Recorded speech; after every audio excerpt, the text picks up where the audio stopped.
नमस्कार। खुद ही को कर बुलंद इतना कि हर तकदीर से पहले खुदा बंदे से पूछे बता तेरी रजा क्या है। प्यारे बच्चों, जैसा कि आप देख रहे हैं कि हमारे सामने चुनौती के रूप में एक महामारी आई हुई है और हमें उस चुनौती को स्वीकार करके आगे बढ़ना है। विद्यार्थी का कर्म है विद्या अर्जित करना और अपने ज्ञान में उत्तरोत्तर वृद्धि करना। तो आइए आज हम आपका विषय लेते हैं। आज का हम पाठ का विषय लेते हैं अलंकार। इससे पहले भाग 1 में हमने पढ़ा था अलंकार की परिभाषा, अलंकार का क्या काव्य में क्या प्रयोजन है, जो अलंकारों का प्रयोग किया जाता है, अलंकार के क्या लक्षण है, उसका हमने इससे पूर्व के अध्याय में हमने अध्ययन किया था। चलिए आज हम देखते हैं भाग 2 में अलंकार के भेद। जैसा कि उस दिन भी हमने चर्चा की थी कि अलंकार के 3 भेद हैं। पहला है शब्द अलंकार, दूसरा अर्थालंकार और तीसरा उभय अलंकार। तो आज हम शब्द अलंकार के बारे में पढ़ेंगे और शब्द अलंकार में अनुप्रास अलंकार ही पढ़ेंगे। बाकी जो यमक और श्लेष अलंकार है उसको हम अगले पाठों में लेंगे।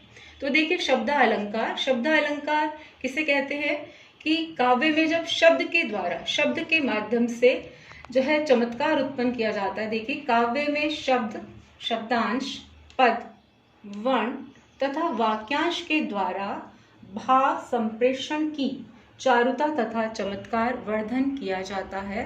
अर्थात शब्द के माध्यम से चमत्कार उत्पन्न किया जाता है या शब्द के माध्यम से काव्य में काव्य को समझने में, उसकी रुचिता में, रोचकता में अभिवृद्धि की जाती है।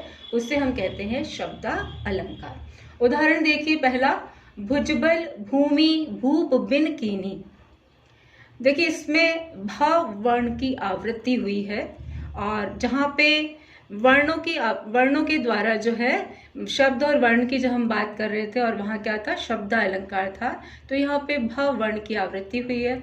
अगर हम भूमि के स्थान पर पृथ्वी लिख देते हैं और भूप के स्थान पर राजा लिख देते हैं तो काव्य की इस पंक्ति की जो शोभा है वो इतनी अधिक नहीं रहती और भूमि और भूप शब्द का प्रयोग करने से काव्य इस पंक्ति की शोभा बनी रहती है। चलिए अगला उदाहरण देखें। हे उत्तरा के धन रहो तुम उत्तरा के पास। यहाँ पे शब्द की आवृत्ति हुई है। तीसरा देखिए, भगवान भक्तों की भयंकर भूरी भीति भगाइए। यहाँ पे भ वर्ण की आवृत्ति हुई है। चौथा देखिए, पानी गए न उबरे मोती मानुष चून। यहाँ पे पानी जो शब्द है वह मोती, मनुष्य और चून तीनों के अर्थ में भिन्न भिन्न है। मोती के रूप में चमक, मनुष्य के रूप में उसका सम्मान, इज्जत और चून के रूप में जल है। तो इस तरह से यहाँ पे कौन सा अलंकार है, शब्द अलंकार है। अब शब्द अलंकार में पहला जो अलंकार है वो है अनुप्रास। अनुप्रास की परिभाषा देखिए। अनुप्रास का जो शाब्दिक अर्थ है, अनु और प्रास से मिलकर ये शब्द बना है। अनु का अर्थ होता है बार बार और प्रास का अर्थ है वर्ण। अब देखिए इसकी परिभाषा, समान व्यंजनों की आवृत्ति एक से अधिक बार आए और अनुक्रम में रखना ही अनुप्रास अलंकार कहलाता है। अनुक्रम का मतलब जैसे क्रम से आए, क्रम मतलब एक के बाद एक। दोबारा से एक बार परिभाषा समझ लें। अनुप्रास अलंकार, जैसे अनु का अर्थ होता है बार बार, प्रास का अर्थ होता है वर्ण, अर्थात समान व्यंजनों की आवृत्ति एक से जब अधिक बार होती है और उसे अनुक्रम में रखा जाता है तो वहाँ अनुप्रास अलंकार होता है। चलिए उदाहरण देखिए। पहला है मुदित महिप मंदिर आए। म, मुदित में म, महिप में म, मंदिर में म वर्ण की आवृत्ति एक से अधिक बार हुई है। सेवक सचिव सुमंत बुलाए। यहाँ पे स वर्ण की आवृत्ति हुई है। दूसरा उदाहरण देखिए, विमल वाणी ने वीणा ली। यहाँ पर व वर्ण की आवृत्ति हुई है। तीसरा उदाहरण देखिए, रघुपति राघव राजा राम। र वर्ण की आवृत्ति एक से अधिक बार हुई है। चौथा उदाहरण देखिए, चमक गई चपला चमचम। यहाँ पे च वर्ण की आवृत्ति हुई है। पांचवा उदाहरण देखिए, हमारे हरी हारिल की लकड़ी। ह वर्ण की आवृत्ति हुई है। अगला उदाहरण देखते हैं हम, काली लहर कल्पना काली मेरी काल कोठरी। यहाँ पे क वर्ण की आवृत्ति एक से अधिक बार हुई है। यहाँ पे अनुप्रास अलंकार है। अब अनुप्रास अलंकार के 5 भेद हैं जिसका उल्लेख हम कर रहे हैं। पहला है छेका अनुप्रास अलंकार। अब छेक का अर्थ होता है वाक चातुर्य, कि किस प्रकार से कवि जो है अपने वाक चातुर्य, अपनी परिपूर्णता के माध्यम से जो है हमारे समक्ष अपना काव्य प्रस्तुत करता है। तो परिभाषा देखिए, एक वर्ण तथा अनेक वर्णों की आवृत्ति एक बार हो, यानी कि एक के बाद एक ही बार उसकी आवृत्ति हो। उदाहरण देखिए, कानन कठिन भयंकर भारी, क की आवृत्ति एक ही बार हुई है, पहले क है फिर उसकी आवृत्ति एक बार। उसी तरह भ से की आवृत्ति भी एक ही बार है, अर्थात एक वर्ण की आवृत्ति। दूसरा उदाहरण देखिए, मोहिनी मूरत, म और म की आवृत्ति। फिर सांवरी सूरत, नैना बने विशाल, स की आवृत्ति एक ही बार। तीसरा उदाहरण देखिए, इस करुणा कलित हृदय में क्यों विकल रागनी बजती है। इस उदाहरण में भी क की आवृत्ति एक बार हुई है। चौथा उदाहरण लेते हैं, मैन मनोहर बैन बजे, सुसजे तन सोहत पीर बटा, म की आवृत्ति एक बार, फिर स की आवृत्ति एक बार हुई है। तो यहाँ पे कौन सा अलंकार है? छेका अनुप्रास, जहाँ पर एक वर्ण की आवृत्ति जो है एक ही बार होती है, वहाँ पर छेका अनुप्रास होता है। दूसरा है वृता अनुप्रास। इसमें एक वर्ण या वर्ण समूह की आवृत्ति एक या एक से अधिक बार होती है। छेका अनुप्रास में एक ही बार होती है और वृत्ता अनुप्रास में जो है एक से अधिक बार होती है। उदाहरण के माध्यम से समझते हैं, काम को कलीमल करीगन। देखिए, क की आवृत्ति एक बार नहीं हुई बल्कि 4 बार, 3 बार यहाँ पर आवृत्ति हुई, अर्थात एक से अधिक बार। दूसरा उदाहरण देखिए, चंचल ने चाचा के चमचे को चपट लगाई, तो च वर्ण की आवृत्ति एक से अधिक बार हुई है। तीसरा उदाहरण देखिए, चारों चंद्र की चंचल किरणें खेल रही थी जलथल में, तो च वर्ण की आवृत्ति एक से अधिक बार हुई है। चौथा उदाहरण देखिए, धूली धूसर परस पाकर सूरज की किरणों का। यहाँ पे ध की आवृत्ति केवल एक ही बार हुई है और प की आवृत्ति भी एक ही बार हुई है। चलिए देखिए, पांचवा उदाहरण लेते हैं, भव्य भावों में भयानक भावना भरना नहीं, तो भ की आवृत्ति एक से अधिक बार हुई है। तो यहाँ पे हमने लिया था कि जो ये चौथा उदाहरण आप देख रहे हैं, इसमें है अनेक वर्णों की आवृत्ति एक बार, तो यहाँ पे 2 वर्ण हुए, ध की आवृत्ति एक बार और प की आवृत्ति एक बार। तो इस प्रकार से इसमें कौन सा है? वृत्ता अनुप्रास अलंकार है, जिसमें एक वर्ण तथा वर्ण समूह की आवृत्ति एक से अधिक बार होती है। चलिए अब तीसरा लेते हैं, लाटा अनुप्रास। इसकी परिभाषा है, जिसमें एक शब्द अथवा वाक्य खंड, एक शब्द अथवा वाक्य खंड की पुनरावृत्ति हो और मुख्यार्थ एक ही रहता है, परंतु अभिप्राय में अंतर आ जाता है।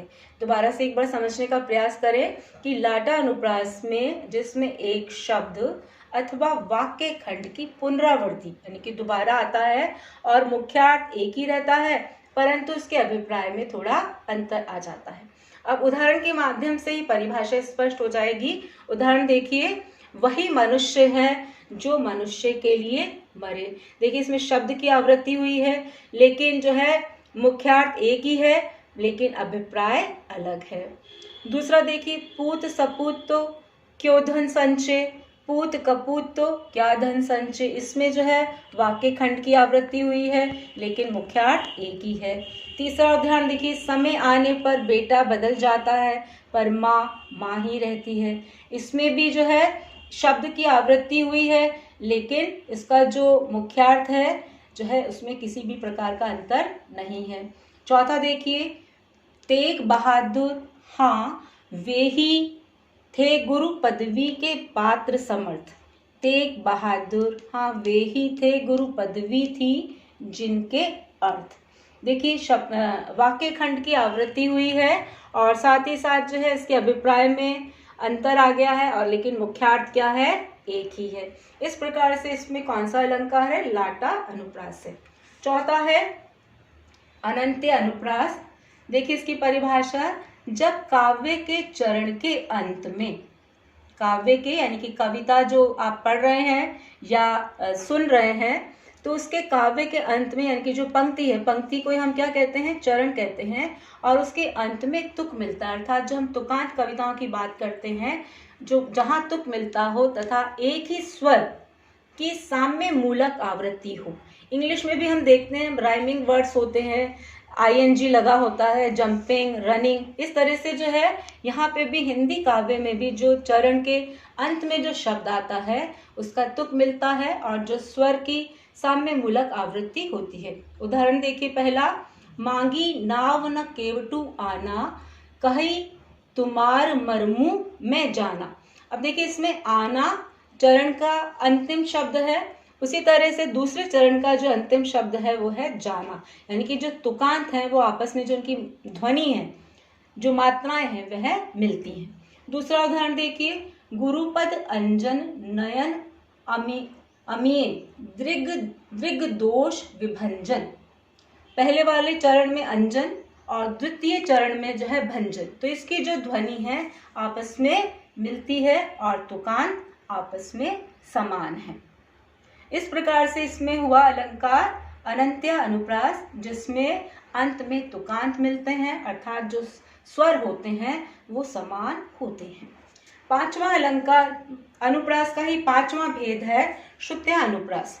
श्रुत्य अनुप्रास में देखिए, जब एक उच्चारण स्थान से उच्चारित होने वाले बहुत से वर्णों का प्रयोग किया जाता है। अब उच्चारण स्थान, क्योंकि भाषा भी क्या है, एक विज्ञान है। हम जिस तरह से सामाजिक विज्ञान और राजनीतिक विज्ञान की बात करते हैं, उसी तरह से हिंदी भाषा भी एक विज्ञान है। और इसको भी जो है अगर हम बहुत इसका गहन अध्ययन करेंगे तभी हम जान पाएंगे कि कौन सा वर्ण जो है मुख के कौन से भाग से उच्चारित होता है। तो एक बार परिभाषा दोबारा समझने का प्रयास करें। जब एक उच्चारण स्थान से उच्चारित होने वाले बहुत से वर्णों का प्रयोग किया जाए उसे हम कहते हैं श्रुत्य अनुप्रास। देखिए उदाहरण, दिनांत था थे दिननाथ डूबते, सधेनु आते ग्रह ग्वाल बाल को।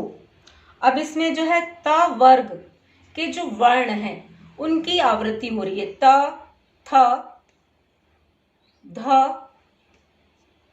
न, इस तरह से जो है इनकी आवृत्ति हुई है और इनका जो उच्चारण स्थल है वो एक ही माना जाता है। अर्थात जहाँ से उच्चारण स्थान से उच्चारित होने वाले बहुत से वर्णों का जो है प्रयोग किया जा सकता है। हो सकता है इसमें भी कुछ विषमता हो, पर जो है आप इसे सामान्य रूप से समझें कि जब एक उच्चारण स्थान से उच्चारित होने वाले बहुत से वर्णों का प्रयोग किया जाता है वहाँ श्रुत्य अनुप्रास होता है। इसी का एक उदाहरण है, तेही निसी सीता पहु जाई, त्रिजटा कही सब कथा सुनाई।